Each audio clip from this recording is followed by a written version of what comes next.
Audio Jungle.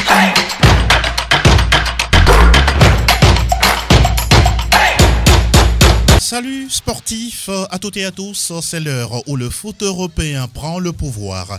Sur Sport FM, au cœur de votre émission, des sélections féminines fixées sur leurs adversaires pour le prochain Euro, les Bleus avec eux de Corinne Diacre, ambitieuse de remporter le trophée pour la première fois. Mise à jour des majeurs, Naples poursuit son rythme fou, le Real ralentit tout comme Marseille. En Coupe nationale, City et le Bayern prennent déjà la porte. Robert Lewandowski, vainqueur du Ballon d'Or 2021. Résultat des fuites des votes publiés sur les réseaux sociaux. Faut-il y accorder du crédit? C'est le sujet dans la tribune avec les spécialistes déjà en place. Et nous attendons vos commentaires et avis sur le 92 03 60 31 97 24 26 26. Franck Lunyama, Guten Morgen. Morgan Angelo, bonjour à tous, bonjour à toutes. Comment portez-vous? On rend grâce, ça va et avec plaisir on est là. Merci d'être présent. Vicente Nousselé, bonjour, bienvenue. Bonjour Angelo, bonjour aux auditrices et auditeurs. En pleine forme? 11.9, très en forme. Ça va. En face de vous, c'est un ami de tous les jours. Même si ça fait longtemps qu'on ne l'a pas vu sur nos plateaux. Etchevi Tengue, bonjour, comment ça va? Bonjour Angelo, je vais bien, Dieu est dedans tout simplement. Le jaune de Nantes ou bien voilà, du Borussia? Non, juste, si c'est... Borussia, c'est bien, parce qu'il y a une Haaland là-bas. Ah oui, un grand concurrent pour le Bayern. Pourquoi pas? Pourquoi pas? On en parle dans quelques minutes du foot allemand. Anas PM et l'homme à devant à la technique et à la vidéo pour nous accompagner. PFE 687. Agréable écoute, ville commune. Une fois n'est pas coutume, nous parlons de foot féminin et sur le plan européen. Le tirage au sort de la compétition de l'Euro a été effectué ce jeudi du côté de Manchester en Outre-Manche et nous nous intéressons aux 4 groupes. D'abord le groupe de la France avec Corinne Diacre qui n'est autre que la sélectionneur. La France qui hérite de l'Italie, de la Belgique et de l'Islande. On va écouter la sélectionneur et puis derrière on revient pour les avis et commentaires des uns et des autres. On n'a pas à être content ou être mécontent de ce tirage. Aujourd'hui, l'avantage que l'on a, c'est qu'on connaît nos futurs adversaires. Et ça, pour nous, entraîneurs et pour le staff, c'est important. Ce seront des matchs âpres, ça c'est sûr. Et après, sur un match, tout peut arriver. Donc, à nous de bien nous préparer, à nous de bien les observer et puis d'être les plus fortes, tout simplement, sur cette poule. Cette barrière des quarts de finale, il faut qu'on l'occulte. Nous, on a notre objectif. C'est clairement, avec cette équipe et ce groupe, c'est d'aller au moins en finale. Donc, on va se donner les moyens pour y arriver. Ah oui, Corinne Diacre qui met le pied dans les plats. Là, elle dit simplement, notre objectif, c'est d'aller gagner ce trophée pour la première fois. Déjà, il faut que l'objectif soit de franchir le palier des quarts de finale parce que cela fait quand même sur 3 dernières éditions que la France bute toujours sur les quarts de finale. Et donc, Corinne Diacre a raison de rêver, mais il faut quand même franchir les demi-finales d'abord. Maintenant, par rapport à cette poule-là, je pense que la France a hérité quand même d'un tirage plus ou moins clément parce que la Belgique, c'est vrai, même si elle est en train de revenir en force, l'Italie qui semble être l'adversaire le plus sérieux parce que l'Italie aussi avec son rajeunissement tout dernièrement est en train d'arriver très fort et maintenant le dernier poussé l'Islande, je pense que l'Islande est venue apprendre et donc elle va tout simplement observer. Maintenant, par rapport à cet effectif-là, ce qui est en train de faire dans la cuisine de l'équipe de la France, on n'est plus forcément au temps de Jenny Le Sommer où Wendy Renard était bien en forme, mais il y a un rajeunissement qui s'opère dans cette équipe-là avec Aminata Diallo et il y a Cascarino, il y a également Marie-Antoinette Katoto qui revient dans le groupe de Corinne Diacre. Évidemment, Khadija Toudiani aussi. Donc, du Paris Saint-Germain. Je pense qu'avec toutes ces joueuses-là, la France peut quand même réaliser quelque chose de grand parce que cette poule-là me semble plus ou moins clémente. Dans le palmarès de cette compétition, Franck, la France n'accroche aucun titre. Il y a l'Allemagne, en tout cas, qui en a remporté 6, dont le dernier, c'était en 2013. Avec cette équipe de France, toutes les polémiques autour de Jenny Le Sommer, qui n'a pas été convoquée, Amandine Henry mis de côté. Aujourd'hui, Corinne Diacre tient, on pourra dire de manière forte, cette sélection pour arriver au bout.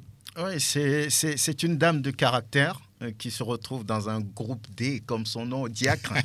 Donc, j'espère bien que la France va pouvoir s'en sortir désormais, parce que Vicente l'a dit, elle a toujours buté au niveau des quarts de finale. L'objectif maintenant, c'est de franchir ce cap-là et aller faire autre chose, aller montrer autre chose.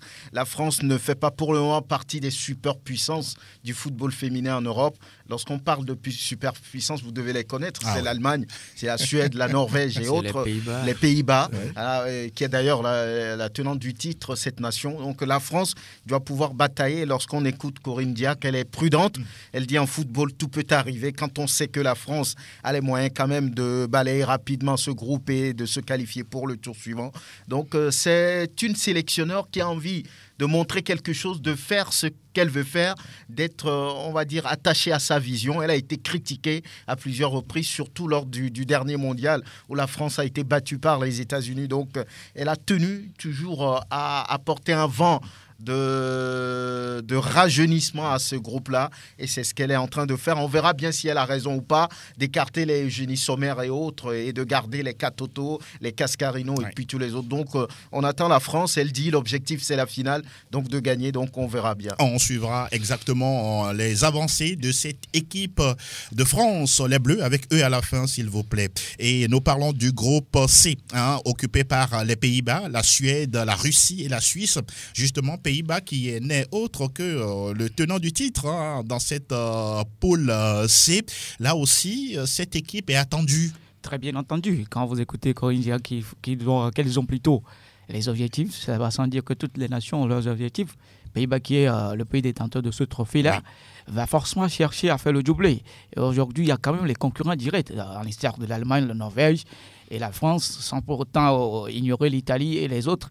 Donc cette équipe sera très attendue parce que c'est une équipe qui sera à battre, parce que c'est elle la détentrice de ce trophée-là. Donc du coup, on va s'entendre à tout parce que ces équipes féminines de ces pays européens ont toujours su montrer ou bien leur caractère par rapport à ces compétitions. Donc tout se jouera sur le terrain, peu importe que vous soyez favori ou vous avez des objectifs ici ou pas. Vous l'avez dit, parce que la dernière finale, les Pays-Bas ont certes souffert, ont battu 4-2 le Danemark pour remporter le Graal. Et il y a une joueuse qui s'appelle Lieke Mertens, qui est la tête de gondole de cette sélection batave. On file au niveau de la poule B de l'Allemagne, avec le Danemark à côté, tout comme l'Espagne et la Finlande. Ah oui, c'est un groupe très intéressant, Franck. Très intéressant, l'Allemagne qui a toujours montré sa puissance dans ce football féminin au niveau européen. Elle a gagné à plusieurs reprises cette compétition, elle n'avait pas d'égal. C'est vrai que pour ces dernières années, elle a disparu un tout petit peu. Elle a été battue par des équipes comme le Danemark, comme les Pays-Bas, comme la Norvège, la Suède également qui vient. Donc c'est une Allemagne qui veut reprendre un peu le pouvoir. Maintenant, il va falloir le prouver sur le terrain, sinon ce groupe B est à la portée quand même de l'Allemagne. S'il y a une sélection qui devait pouvoir regarder dans les yeux la Nationalmannschaft, c'est le Danemark. Oui. Donc, je pense que les filles allemandes ont les moyens de pouvoir rapidement se sortir de ce groupe B et après, on verra pour la suite. La Mannschaft version dame, emmenée par Alexander Popp, cette demoiselle ou cette dame, pardon, qui a plus de sélections que toutes les autres. Enfin, le groupe A avec l'Angleterre, le pays hôte de cette compétition, aux côtés de l'Autriche, de la Norvège et de l'Irlande du Nord. On rappelle que la dernière demi-finale disputée par l'Angleterre, c'était en 2017 avec Lucy Bronze, qui est toujours en sélection. Oui, aujourd'hui, il faut quand même dire que c'est l'Angleterre qui accueille cette compétition-là et c'est un défi de plus, une pression de plus, mais elle va devoir faire face à pour moi, l'équipe qui fait la plus peur dans cette poule-là, c'est l'Autriche. Parce que l'Autriche, vu ce que tout son CV historique et tout ce qu'il a fait ces derniers moments, je pense qu'elle est cette équipe-là qui peut quand même faire peur à cette équipe de l'Angleterre. Mais il faut quand même se dire que l'Angleterre s'appuie beaucoup sur la jeunesse, s'appuie beaucoup sur les catégories antérieures. Et surtout plus de joueuses de Manchester Manchester City. Évidemment, plus de joueurs de Manchester City. Quand on prend aujourd'hui Manchester City, que ce soit côté homme ou côté femme, c'est quand même l'équipe référence, le club référence en Angleterre. Donc, je pense que voilà, c'est là la force de l'Angleterre aussi, mais elle va devoir faire beaucoup attention parce qu'il y a l'Autriche qui joue sans au football. oublier la Norvège également. C'est une grande nation en football féminin. Évidemment, la Norvège qui, quand même, peut arriver troisième, mais qui peut faire de très grandes choses dans cette poule-là. Je pense que ce n'est quand même pas une poule de mort, mais une poule qui est assez relevée. Et voilà, quand on parle de jeu, surtout dans l'intensité, donc il va falloir que l'Angleterre fasse beaucoup attention pour ne pas être surprise à la fin. En tout cas, je pense que c'est un groupe plutôt équilibré. D'accord. C'est vrai qu'aujourd'hui, quand on prend l'Angleterre qui accueille la compétition, elle s'appuie cette sélection sur son championnat avec de très belles équipes, de très beaux clubs comme United, comme Chelsea. Comme City, c'est un championnat féminin assez organisé là-bas, donc il faut compter avec l'Angleterre. Au-delà de ça, l'Autriche est bien là pour contester, on va dire, la suprématie des Three Lions. Et puis la Norvège qu'on ne présente plus, ces Scandinaves qui ont prouvé sur le plan international qu'elles avaient des choses à revendre et ne pas négliger surtout l'Irlande du Nord. Ah oui, vous l'avez dit, et la compétition, ce sera en 2022 à partir du 6 juillet et ça va prendre fin le 31, toujours en Angleterre, et on suivra cette compétition et l'on vous donnera justement les informations afférentes à cette compétition de l'Euro féminin. C'est bien terminé justement pour cette fenêtre, elle est fermée, nous ouvrons une autre. Première Ligue Express News. Alors, nous parlons justement des majeurs avec, le plus suivi au monde et le plus diffusé, si ce n'est. On parle de la Première Ligue anglaise avec le 10e chapitre ce samedi, puisque en semaine, mardi, mercredi, les matchs de Ligue 2 des champions reviennent tout simplement. Alors, on va s'intéresser à cette formation de Newcastle United qui reçoit Chelsea. On pourra dire les riches, le club riche désormais les nouveaux riches. Les nouveaux riches justement, face à cette équipe de Chelsea. Vous voyez cette équipe-là faire quoi face aux Blues? Nous sommes en Première Ligue où toutes les surprises en font partie. Oui. Du coup, Newcastle avec l'arrivée des riches, pourquoi pas, ça peut booster le moral à ces joueurs-là. Mais attention, les hommes de Thomas Tuchel... L'entraîneur qui était en place a été viré. Bon, c'est compte tenu de son résultat qui n'est pas tout à fait sur la bonne ligne. Du coup, Thomas Tuchel avec sa bande aujourd'hui, c'est l'équipe qui est très attendue. Ils ont battu Norwich 7-0. Une équipe qui fait peur, tout simplement. Parce que là, il y a tout en place, il y a tout ce qu'il faut dans tous les compartiments de jeu. Donc pour cette rencontre... Je ne vois pas trop Newcastle, même si en étant en domicile, va essayer de titiller cette équipe des Blues, si ce n'est tout simplement avoir une surprise. Messieurs, comme quoi Chelsea est quand même favori pour cette première ligue. Vous gardez le micro, mais messieurs, je mets une question sur la table. Au tiers du championnat, vous voyez quel club remporter? On est au tiers du championnat, on n'est qu'à la 10e journée, il reste encore 28 journées. Qui voyez-vous? Moi, je vois Liverpool. Liverpool, champion. Moi, je vais à Chelsea. Pour être lucide, je vois Chelsea de loin. Parce que si on ne va pas rentrer dans les commentaires, juste ça. Franck? Oui, Chelsea me paraît aussi solide pour aller jusqu'au bout. D'accord, voilà qui est dit. On va enchaîner avec cette équipe d'Arsenal. Mine de rien, ça fait quoi? 8 matchs, voire 9 matchs sans défaite. Cette équipe est en train de renaître, mais attention, elle se déplace du côté de Leicester. Oui, Leicester qui, souvenez-vous, a battu Manchester la dernière fois 4-2. Oui. Et avant peut-être de tomber la journée suivante, j'allais dire. Oui. Donc ça dit un match assez indécis par rapport aux performances de ces dernières semaines d'Arsenal, qui s'accroche, qui ne veut plus perdre, qui gagne des matchs avec l'intégration de certains jeunes joueurs qui répondent forcément. Arteta n'est plus menacé. N'est plus menacé. Pour le moment, il n'est plus menacé. Quand c'est bon, on n'est plus menacé. Voilà, quand les résultats sont bons, l'entraîneur est tranquille. Donc pour le moment, ça va bien pour lui. Oui. Face à Leicester, il faut faire très attention avec les Maddison, avec les Jimmy Vardy et tous les autres. ça va vite, ça va aller vite avec beaucoup d'opportunisme du côté de l'attaquant des Foxes. Oui. Donc très très attention à Arsenal. Et Yuri Tillmans également est un joueur à redouter du côté des Foxes. Liverpool accueille Brighton. City joue à domicile face à Crystal Palace. Et puis il y en a un match aussi très intéressant. United doit se relever de la claque face à Tottenham. Oui, c'est un match très difficile. Ce sera encore un match très difficile pour United parce que vous savez, aujourd'hui, c'est un peu comme un match entre le champion et le dauphin. C'est-à-dire, ils se suivent au classement. Et donc, il y a un seul point qui les sépare. Donc, c'est tout simplement une finale, ce match-là. Parce qu'on peut dire que Manchester United n'est pas encore sorti de l'auberge. Enchaîné Liverpool et Tottenham en une semaine, ce sera très difficile. Compliqué, il va falloir un mental d'acier pour tout simplement gagner ce match-là parce que c'est deux clubs qui se ressemblent au niveau des performances tout dernièrement parce que ce Tottenham aussi, ça ne va pas trop fort depuis le départ de Mauricio Pochettino. On semble que l'équipe a perdu une certaine âme et donc même si les joueurs ont été gardés, Harry Kane n'est pas parti à Son, ce n'est plus trop cette combinaison-là, cette atmosphère-là, cette mayonnaise-là de la saison passée. Mais contre Manchester United, ce sera quand même aussi difficile de ce côté-là parce que Man United a tout pour gagner ce match. Sauf s'il y a toujours Olé.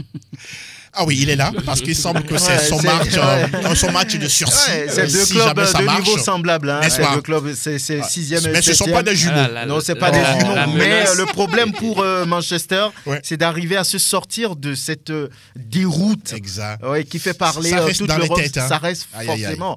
Et puis, Solskjaer qui est menacé. On parle déjà de Conte et puis même de Coman. Donc il va falloir il va falloir tenir. Voilà qui est dit concernant la première ligue anglaise et l'on met un terme à ce championnat et on parle d'un autre. Aquí está la Liga Española. Ah oui, Franck Lunyama, vous êtes devin, vous l'avez déjà prononcé, comment on en parle justement, il n'est plus en service du côté de la formation catalane, le FC Barcelone.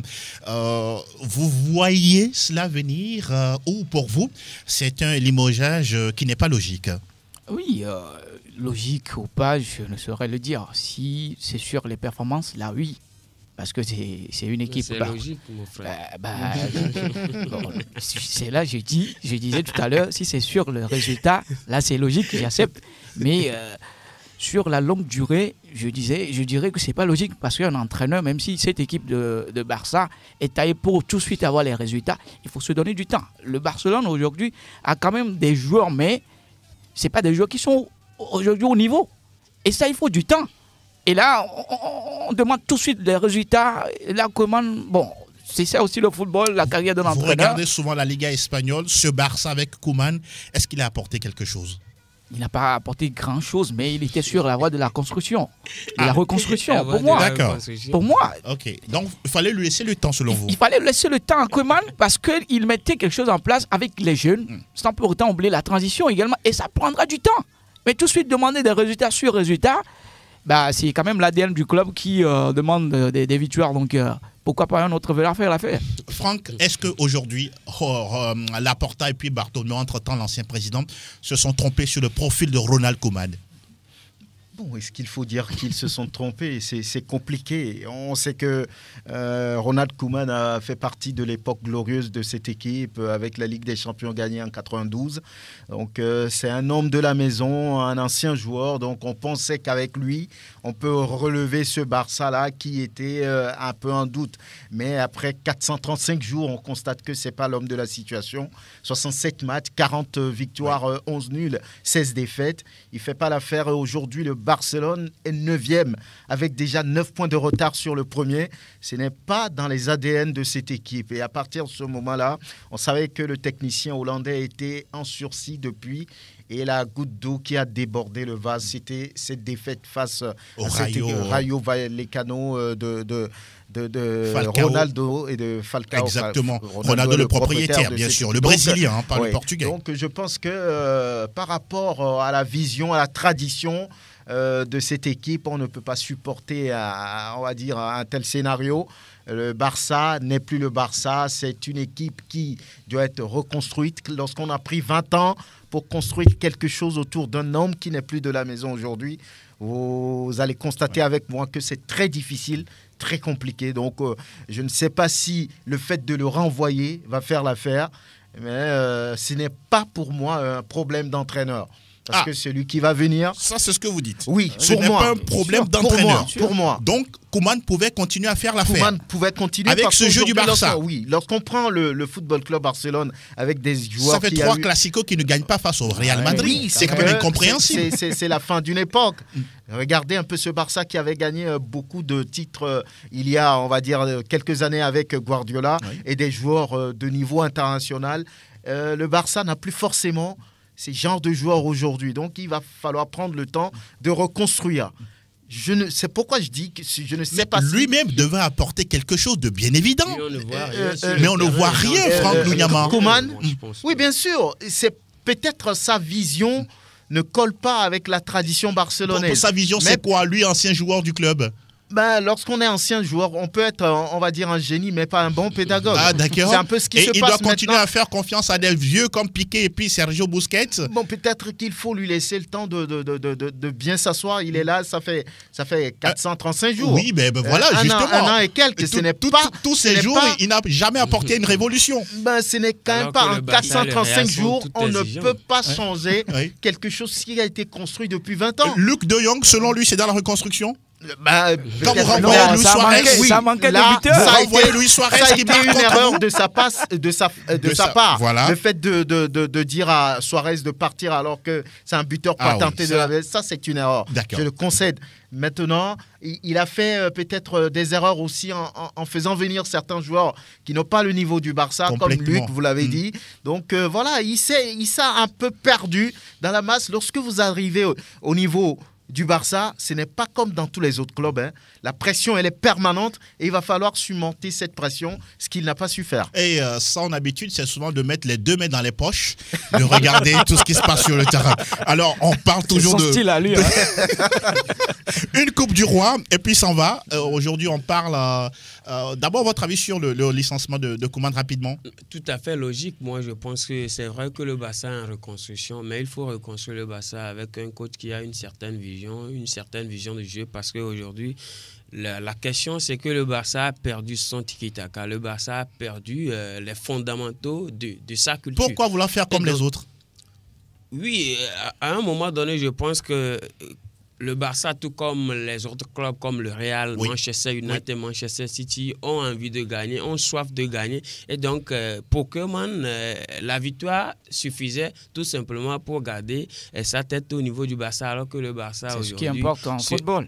Oui, c'est ce qui importe spectacle dans tout ça. Mais le Barça... Tout entraîneur a une vision de jeu. Non, dire que voilà, Koeman n'a pas une vision de jeu, là, c'est trop dit. Qu'est-ce qu'il a apporté selon vous? Moi, je ne vois rien dans le jeu du Barça. Le gars est arrivé il y a un an. Il faut du temps pour cette équipe-là. Non, mais Koeman n'est pas un jeune entraîneur à qui il faut donner du temps comme ça. C'est aux jeunes, il faut donner du temps. Vous regardez un peu ses performances avec la sélection Bata. Oui, c'est au-dessus. C'est différent. C'est différent. Je suis d'accord avec vous. C'est là où il y a la différence entre un club et une sélection. Je suis parfaitement d'accord avec vous. Parce qu'aujourd'hui, il n'a pas de résultat. Mais pour moi, il faut. Ce n'est pas lui le problème. Je n'ai même pas encore terminé. Je disais que parmi ces 16 défaites-là dont Franck parlait, je pense qu'il a eu à céder tout simplement face à des équipes concurrentes. Et un club comme le Barça n'aimerait pas toujours perdre comme contre le Real, l'Atlético. Et puis sur ces 4 derniers matchs-là, il y a eu 3 revers en championnat. C'est quand même grave. Et même en Ligue des Champions, c'est pire. Oui, évidemment, en Ligue des Champions, c'est pire. Le Barça n'a plus vécu ça depuis très longtemps. Et donc, c'est vrai, on reconstruit le Barça, mais il faut un coach qui aussi pense à la reconstruction, ne pas faire revenir Luc de Jong qui, pour moi... Coutinho sur le banc, Rakitic renvoyé. Luc de Jong qui me rappelle un certain Adam qui était passé entre Memphis Depay qui a fait un feu de paille au début du championnat et puis paf, c'est fini. C'est son nom, c'est un feu de paille. Avec Ruki Puig qui a été tout simplement sur le banc. Moi, je pense que c'est vrai qu'il donne. de la chance à certains jeunes joueurs, mais ça ne pour vous, c'est suffisait pas l'homme de l'affaire. pour le Barça et ce n'est pas l'homme de l'affaire. Maintenant, rapidement, 30 secondes s'il vous plaît. Le limoger aussi n'est pas forcément la fin des problèmes du Barça parce qu'on est dans une reconstruction et il faut accepter que cette reconstruction-là passe. Et donc, je pense que les fans du Barça sont aussi patients, et évidemment, pour accepter ce moment de crise, ce qui se passe en ce moment. Et puis, on annonce Sergi, ancien grand joueur justement de cette équipe, ancien joueur, pas grand joueur, de cette équipe du Barça comme intérimaire et en attendant Xavi, Hernandez, Creus, tout ça on le met au conditionnel. Et on rappelle que sur le terrain, lors de la 11e levée, l'Atlético de Madrid hier s'est fait, on pourra dire harakiri pour faire 2 buts partout sur la pelouse de Levante dans des conditions assez très très bizarres. Grenade a fait un match nul avec Retafe de Jenda Konam qui n'arrive toujours pas à s'en sortir. La Real Sociedad qui bat Celta Vigo 2-0. Le Real qui fait 0-0 à domicile face à Osasuna Pampelune. Et au classement, on a la Real Sociedad avec 24 points, 21 pour le Real, tout comme pour Séville et le Betis. L'Atlético de Madrid est 6e avec 19 points et le FC Barcelone 9e avec 15 unités. Et la 12e journée s'enchaîne ce week-end avec le Barça qui reçoit Alaves. Atlético de Madrid accueille Betis Séville et puis le Real Madrid sera en déplacement du côté d'Elche. Le dernier match, c'est la Real Sociedad, l'actuel leader, qui joue contre la formation de Bilbao à Anoeta à Saint-Sébastien. Et l'on a fini avec la Liga, on enchaîne avec un autre majeur. Benvenuto Calcio Italia. Là aussi, ça joue et c'était la 10e journée en semaine avec les résultats suivants. La belle victoire de la Roma en déplacement à Cagliari 2-1. L'Inter Milan qui s'impose également à l'extérieur 2-0 face au Empoli. Naples qui maîtrise Bologne à la maison 3-0. La défaite de la Juventus à domicile face à Sassuolo 1 but contre 2. Et puis le Milan à la maison qui fait le job face au Torino 1-0. Messieurs, la question elle est là. Vous pensez aujourd'hui que oui, on est également au tiers du championnat au niveau de l'Italie. Franck, le Napoli, on doit avoir le courage, l'audace de poser la question. Est-ce l'année pour le Napoli pour gagner le championnat? Oui, avec les performances montrées en début de cette saison jusqu'à maintenant, on a comme l'impression que cette équipe a l'étoffe d'aller chercher le titre. 9 matchs, 8 victoires, 10 matchs, 9 victoires, 1 match nul, 0 défaite. Voilà, c'est le parcours quand même d'un champion. Maintenant, il faut continuer de prouver tout ça, parce que vous avez parlé du tiers de la saison, rien n'est encore fait, et qu'il y a des équipes comme Milan qui montrent de très belles choses, Inter Milan également, ce n'est pas encore fait, mais Napoli est sur le bon chemin, mais je dirais même le très bon chemin. Et aucune défaite en 10 journées, ça veut dire que c'est un parcours de champion. La Roma également, qui n'a pas dit son dernier mot. On jette un coup d'œil au classement. La Louve est 4e. C'était l'objectif de quand même relever les défis au niveau de cette équipe romaine qui a perdu quand même tout ce qu'on a eu à connu au niveau de l'historique de ce club-là avec l'arrivée de José Mourinho, même si en Europa League... Vous la voyez bien jouer? Elle vous intéresse quand vous regardez la Roma? C'est une équipe qui a la rage de vaincre et avec cette ADN-là que son entraîneur est en train d'inculquer à ses joueurs. C'est un entraîneur qui demande beaucoup plus de détermination au niveau de ses hommes. Et là, il a certains hommes pour... Tammy Abraham, Cristante, Jordan Verretou. Oui, c'est pas pour rien on a mis l'argent sur la table pour aller faire venir ces joueurs-là. C'est pour aller retrouver le haut du tableau. Oui. Et je crois que la Roma, pour cette saison... On va attendre mieux. Pourquoi pas. La Juve qui cale à domicile, d'aucuns pensent que voilà, peut-être le retour, l'acte 2 de Allegri, teinté un peu de désespoir et d'espoir. Oui, à un moment donné, la Juve nous a fait rêver. Et puis bon, elle rechute face à domicile, même si Paolo Dybala et voilà, ses amis ont tout essayé. Je pense que ça a été quand même une forte adversité en face et et la Juve n'a pas su s'en sortir d'affaire. Cela reflète tout simplement le parcours de la Juve depuis le début du championnat. Ce n'est pas constant. Pour vous, toute la saison va être difficile. Toute la saison va être difficile parce que devant, on a Napoli, vous l'avez dit, exactement, qui n'a pas encore perdu de match, 9 victoires, un seul match nul concédé face à la Roma de José Mourinho. Il y a le Milan qui suit derrière avec Ibrahimovic avec ses 40 piges qui essaie quand même de faire rêver encore. L'Inter suit à la 3e place, la Roma à la 4e place. Donc c'est difficile aujourd'hui pour la Juve. L'Atalanta. Je vais larguer. Imaginez tous ces gros-là devant avec les qualités qu'il faut. Et aujourd'hui, la Juve est 7e. C'est très difficile aujourd'hui pour la Juve de remonter. On sait que la saison dernière, elle a traversé des moments très difficile avant d'accrocher une place en Ligue des Champions. Cette saison, elle a commencé très mal et je pense que ce sera très difficile. D'autant plus qu'on a perdu Cristiano Ronaldo. On a perdu la vraie forme de certains joueurs. Paulo Dybala n'est plus ce Paulo Dybala. Les amis 2015-2016. Morata, c'est plus ou moins performant. Kulusevski essaye. Oui, il y a des jeunes comme Dejan Kulusevski, Chiesa qui essayent, mais McKennie, voilà. Oui, McKennie qui essaie quand même de faire sortir la tête de la Juve de l'eau, mais ce sera très difficile. Je crois qu'Allegri fera tout pour que l'équipe marque 30 buts, 50 buts, pas seulement pour Cristiano. C'est possible. C'est ce qu'il a affirmé. Avec quel joueur? Mais c'est ce qu'il a affirmé qu'aujourd'hui non plus ce joueur qui marquait autant de buts. Maintenant, c'est à l'équipe de marquer plus de buts. Donc, c'est à lui maintenant de faire revenir ce jeu-là. Et pour l'instant, avec tous les concurrents qui sont déjà sur la bonne voie, ça va être très compliqué. Mais bon, rien n'est impossible en football. Ah oui, vous l'avez dit, tout est possible en football, voilà. Et il y a un gros embouteillage au classement, comme Vicente le rappelait, la journée 11, ça se déroule ce week-end avec Salernitana qui reçoit le Napoli. Attention, les promus ont des gros longs dans ce championnat. Et puis un gros match attendu entre l'AS Roma à domicile face au Milan AC. Ah oui, des retrouvailles entre José Mourinho et Zlatan Ibrahimovic.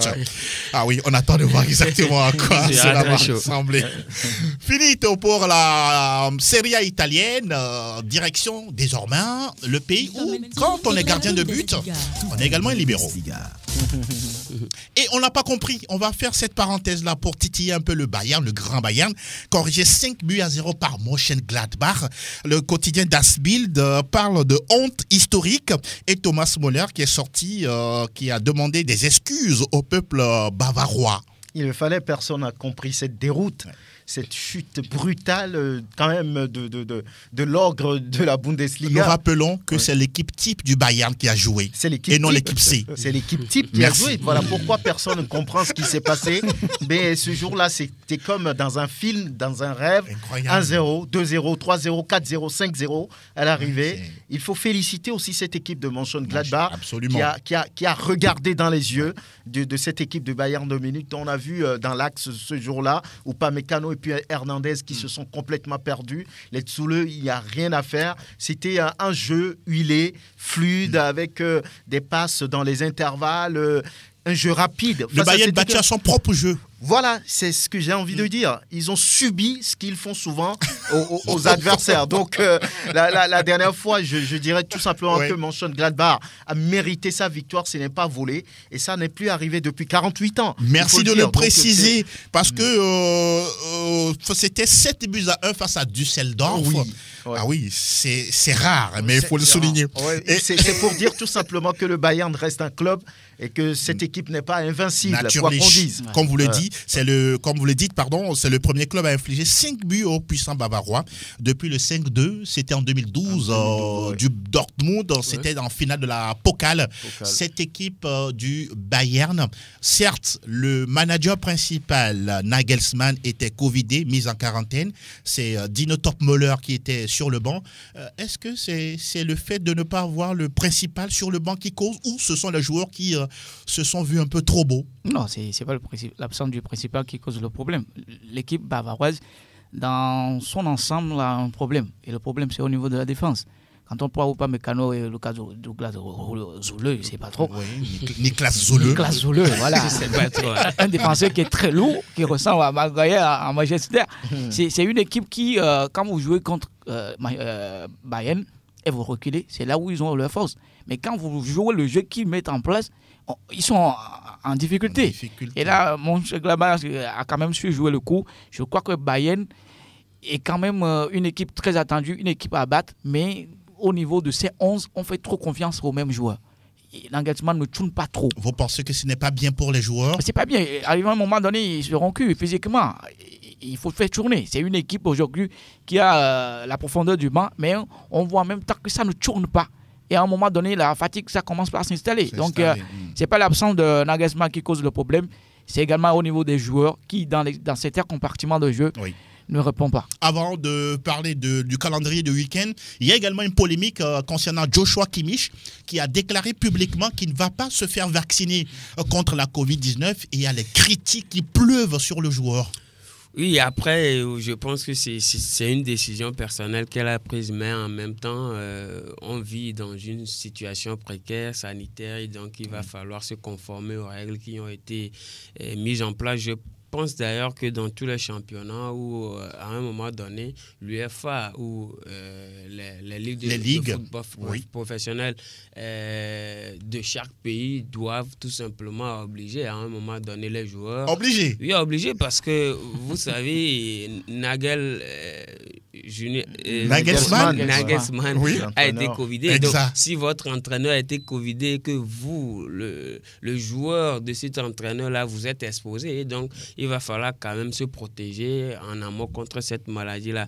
Maintenant, après, c'est une décision personnelle et on la respecte. Vivement que ils reviennent sur cette décision. Et que ça n'empiète pas aussi sur l'impact des joueurs dans le jeu. C'est important. Les joueurs dans le jeu. Pour revenir rapidement à cette déroute-là, je pense qu'à un moment donné, il va falloir que les faiblesses du Bayern aussi soient dévoilées. Franck l'a dit, il reste un club.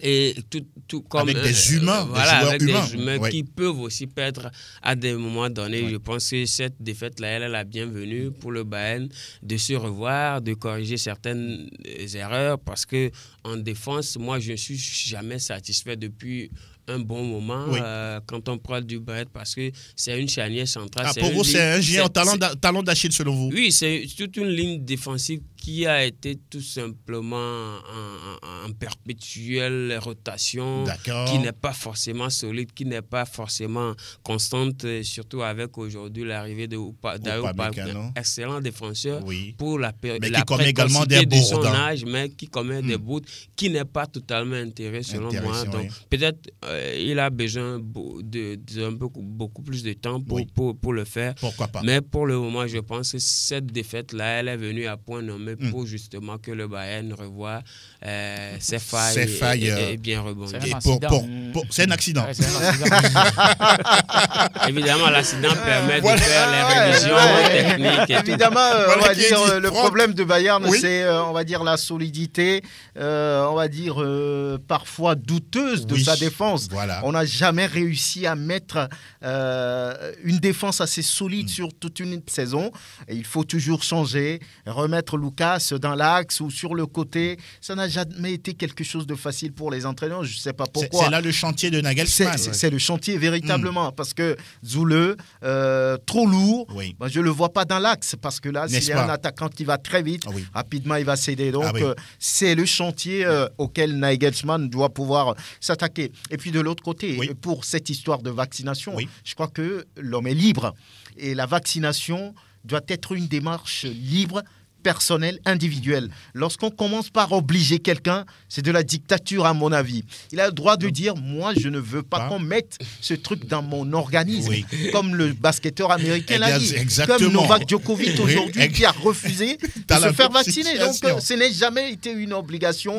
Lorsqu'on commence par le faire, ça donne des doutes. Peut-être aussi les moyens. Quand vous décidez de faire partie d'une corporation, vous êtes obligé. Non, il n'y a pas une obligation. Si on a les moyens de faire chaque fois le test, pourquoi pas? Voilà, on va aller avec le calendrier pour le compte de cette 10e journée qui commence d'ailleurs ce vendredi. On a Hoffenheim qui joue contre Hertha Berlin. Ça va être un match assez indécis, mais on souhaite quand même que le club d'Ilas Bebou puisse gagner. Et demain, samedi, on a Fribourg, 3e. C'est la surprise de ce début de saison. Ah oui, 3e, Fribourg. Hein. Qui va jouer contre... Toujours invaincu. Invaincu. Ah oui, qui joue c'est contre incroyable. le dernier, Greuther Fürth, qui n'a qu'un point sur, on va dire, 27 possibles. Ça devrait passer. Voilà, l'apprentissage est toujours difficile. Oui. On aura Arminia Bielefeld contre Mayence. Oui. Normalement, ça devrait passer pour Mayence puisque Bielefeld est 17e. Mais attention, il va falloir jouer pour mériter la victoire. Le Bayer Leverkusen joue contre Wolfsburg. Ça va être un match intéressant. Wolfsburg qui se part un tout petit peu Depuis, après un début de saison assez intéressant. Le limogeage de Marc Van Bommel également. Voilà. Et l'Union Berlin qui reçoit Attention. le Bayern. Ah oui.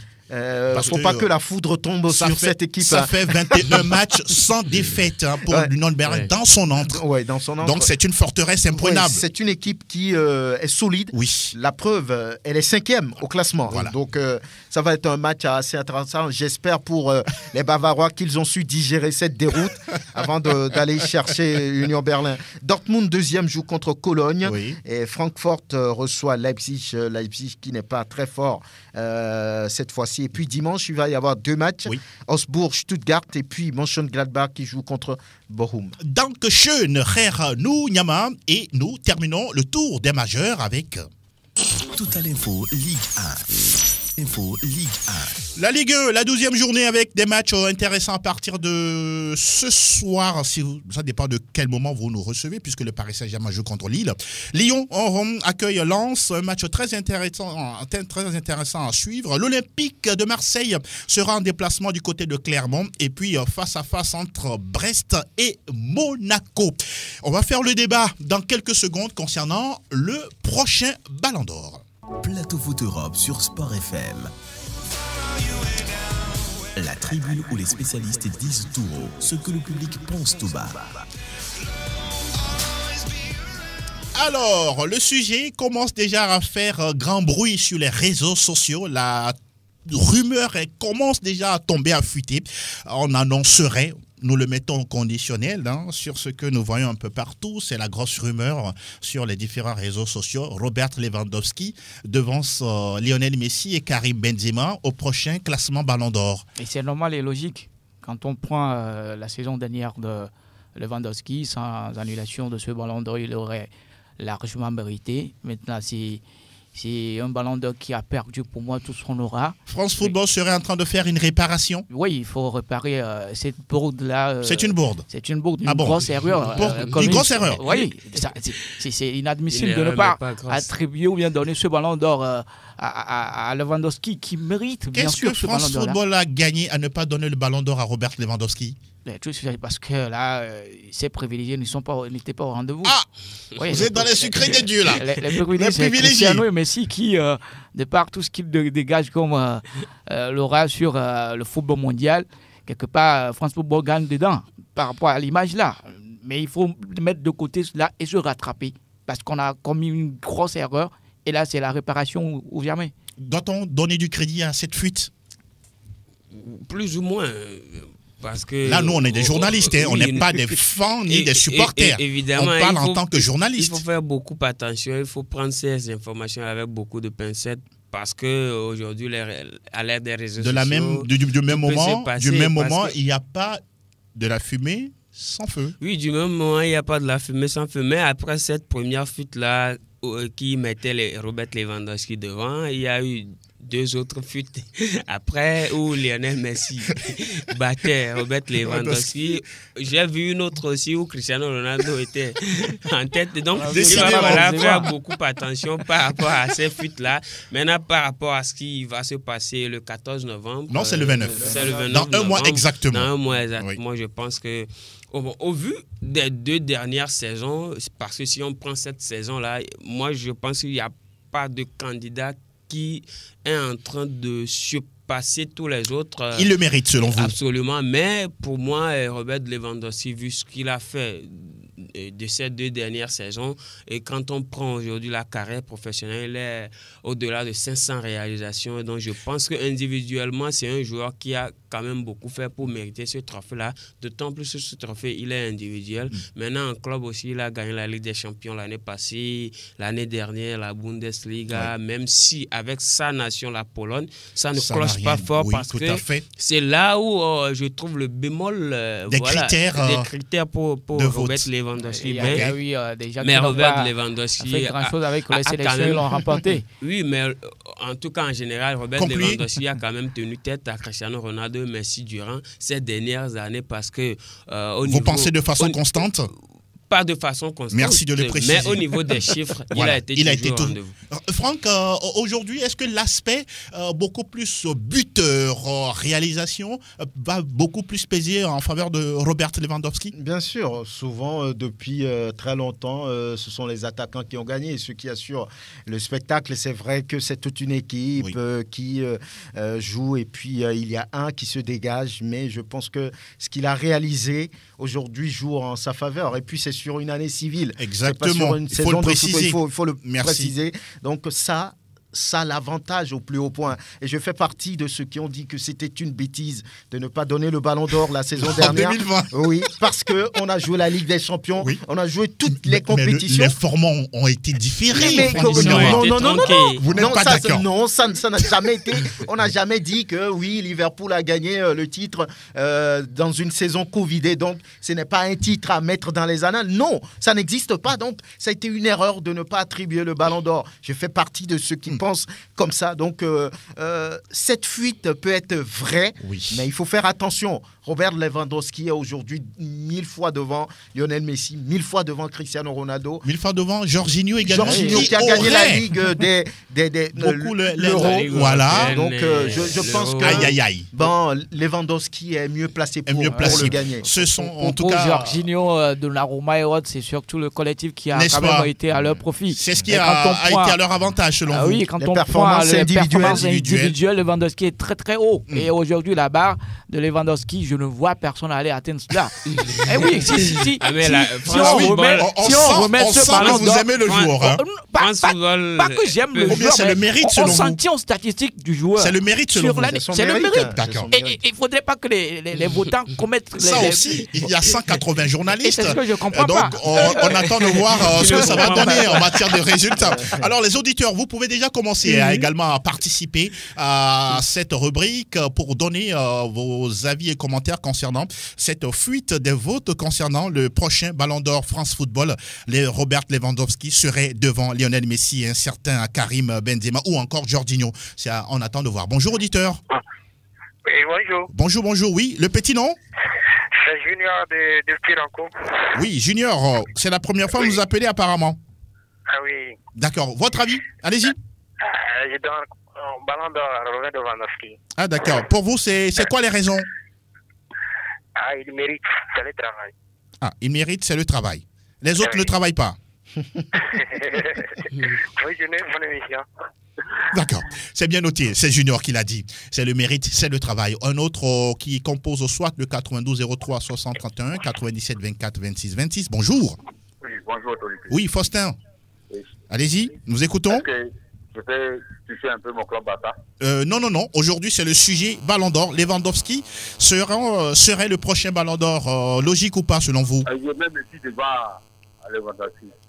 Ah, pour vous, Lewandowski ne le mérite pas. Oui, Messi mérite largement par rapport... Messi mérite largement. Oui. D'accord. Quand on parle le... Pourquoi? Quand on parle le critère. Aïe, apparemment il est parti. Il pourra toujours revenir. Un autre est là, Anas. Oui, bonjour. Oui, Angelo, bonjour. Bonjour, le petit nom? Tommy, le défenseur hier. Ah, le défenseur, c'est... Allez-y. Je dis, oui. j'ai lancé un truc à un de vos confrères sur le plateau là. Oui. Vous invitez des charlatans? Non, mais attendez. Non, on va pas faire, comment dirait-on, du procès aux gens. Hein. Non. J'ai dit, je vais lancer un truc. Pardon? Je vais lancer un truc. Allez-y, nous vous écoutons. Voilà. France Football a fait une erreur de ne pas organiser la cérémonie l'année passée. D'accord. Mais ça ne veut pas dire qu'il n'a pas été privilégié sur la liste des nominés ou des finalistes. Ah bon? Est-ce que France Football vous a dit qu'il a des privilégiés? Non, c'est votre invité là qui a dit ça sur le plateau. Ah oui, non, c'est Etchevi Tengue. Oui. Oui. C'est à lui-même que je lance le pic. Alors, d'accord. La question, elle est simple. Pour vous, est-ce que Robert Lewandowski mérite-t-il?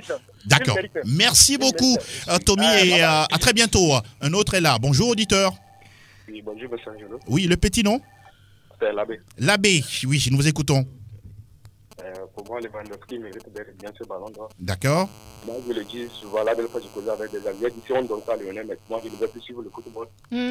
Non, mais attendez, vous n'exagérez pas par hasard. Vous allez jeter votre télévision? Eh bien, il va fermer les yeux. Vous allez jeter votre télé, bloquer votre abonnement et tout. Vous n'allez plus regarder le football. Non, sérieux. Ah, d'accord. La Coupe 3 et la Coupe A. La Coupe A ne vaut même pas plus que la CAN. Ah, d'accord. Ah, mais attention, ne restons pas dans des propos fanatiques, mais restons dans le football. Dans chaque continent, au niveau de chaque continent, la Coupe nationale vaut, en tout cas la Coupe continentale vaut quelque chose. En Coupe A, on joue combien de matchs pour jouer les quarts de finale? Pour vous, la question, Robert Lewandowski mérite-t-il, oui ou non? C'est bon. Il n'y a même pas même match. D'accord, c'est bien noté. On ne va pas faire de procès à Messi ni à Cristiano. Vous avez dit Lewandowski, futur champion, futur ballon d'or, c'est bien noté. Merci, à très bientôt. Quelqu'un d'autre? Bonjour. Oui, allô, Angelo. Parlez un peu plus fort, s'il vous plaît. Oui, allô, Angelo. Oui, oui, JB, allez-y.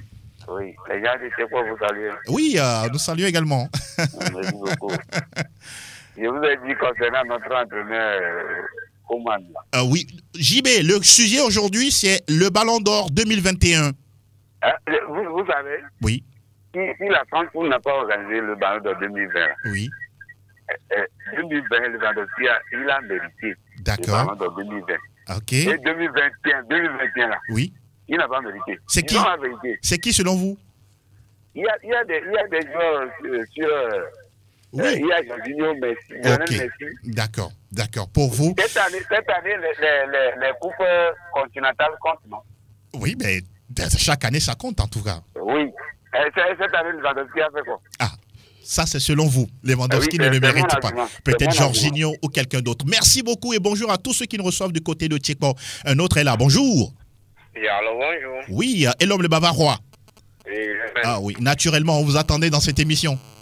Oui, la fois dernière, j'étais triste pour la défaite. Maintenant, ça va mieux? Mais ça va mieux. D'accord, allez-y. J'espère que Robert Lewandowski va remporter ce soulier d'or. Vous espérez, vous ne le croyez pas, c'est ça? J'espère, parce que France Football... Aïe, aïe, aïe. Il est parti. Ce sont les journalistes qui votent. Ils sont 180 en tout dans le monde entier qui donnent leur vote aux différents joueurs. Nous le précisons. Auditeur en ligne, bonjour. Bonjour, Franck. Oui, Franck est là. Moi, c'est Angelo Folikwe. Oui, rappelez-nous votre nom, s'il vous plaît. C'est Aziz. Aziz, oui, allez-y. Diminuez votre volume, s'il vous plaît. Le volume de votre poste, s'il vous plaît. Ça va beaucoup nous aider. C'est bon, c'est mieux. Allez-y. Oui, moi, je vois Lionel Messi. Ah, d'accord. Pour vous, c'est Lionel Messi qui serait consacré. Nous parlons des fuites concernant les votes et ça donne Robert Lewandowski devant. On verra tout ça très bientôt. Un autre est là. Bonjour, auditeur. Allô, bonjour. Bonjour. C'est M. Ibrahim depuis Vaposito. Oui, nous vous écoutons, Ibrahim. Monsieur Lewandowski, il a mis 200%. Ah, d'accord. Je dis parce qu'il avait travaillé. Encore, il travaille encore. N'est-ce pas? Il a mis 200%. 200% pour Robert Lewandowski. On va prendre le tout dernier. Le tout dernier. Merci beaucoup, Ibrahim. Et bien des choses à tous ceux qui nous reçoivent du côté de Vaposito. Auditeur en ligne, bonjour, bonjour. Bonjour, Angelo. Oui, le petit nom, s'il vous plaît. Ça que je voulais oublier, c'est Julien l'enfant sérieux. Ah, ben, vous savez, seul Dieu connaît tout le monde, mais bon. Nous, on essaye. Bon, allez, Julien, nous vous écoutons. Pour le sujet, je pense que Lewandowski mérite le ballon d'or. D'accord. L'autre fois, je vous avais dit que... Sans polémique, hein, c'est ça? Sans polémique. L'autre fois, je vous avais dit que si on organise un examen, on ne tient pas compte de l'école de provenance ou bien de quoi. Donc, on voit le travail effectué par l'élève et on le classe le premier. Donc, il faut les critères. Moi, j'ai vu les critères de ballon d'or. Oui. C'est pas cohérent. Ah bon, vous pensez qu'on doit modifier ça? Oui, il faut modifier. Il faut parce modifier. que si quelqu'un travaille, il mérite. Pourquoi dire que bon, la personne est une star, donc on va voir son parcours, etc. Non, ce qu'il a fait dans l'année, il faut voir ça. D'accord. Voilà qui est dit. Ça se donne au mérite et c'est ce que vous soutenez. Merci beaucoup, Julien. On va s'arrêter là. On aura le temps de revenir justement sur la consécration avec l'ultime cérémonie qui aura lieu dans exactement un mois. Ce sera le 29 novembre du côté de Paris, Châtelet. Et on va prendre le temps rapidement. Quelques dédicaces à quelques personnes. Oui, je pense aux supporters des Verts. Il se reconnaît à ce vieux pays. Des Verts. Oui, il se reconnaît. Saint-Étienne. Non, à Gaza. À Gaza. Le seul supporter de Gaza. Merci de le préciser. Et coucou également à tous ceux qui ont reconnu la voix. Merci. Voilà. Merci beaucoup, Etchebi. Oui, bonjour à Delano Vatikpoum qui nous a suivis. Oui. Bonjour à Valentin. Bonjour à tous les amis de la plateforme PF, à Julien, à Dans l'été, tous les autres. Franck. Excellent début de week-end à toutes et à tous. On prend le temps également de saluer Black Fik, Tao Zanou, Julien Dans l'été, Prosper et puis Yves Roland, tous ceux qui également nous reçoivent chaque lundi et vendredi. Merci messieurs d'être passés. Oui. Courage à mon cousin qui vient de perdre son papa. Oups. Ça va aller. Sincères condoléances à lui. Et beaucoup de courage, ça ira. Force à toi. Mille merci à Eloma Dovon et à Anas PM. On se donne rendez-vous lundi, toujours avec la même passion et le même, on pourra dire, engouement de vous servir. Restez toujours à l'écoute des programmes de Sport FM. Excellente fin de semaine à toutes et à tous et à très bientôt.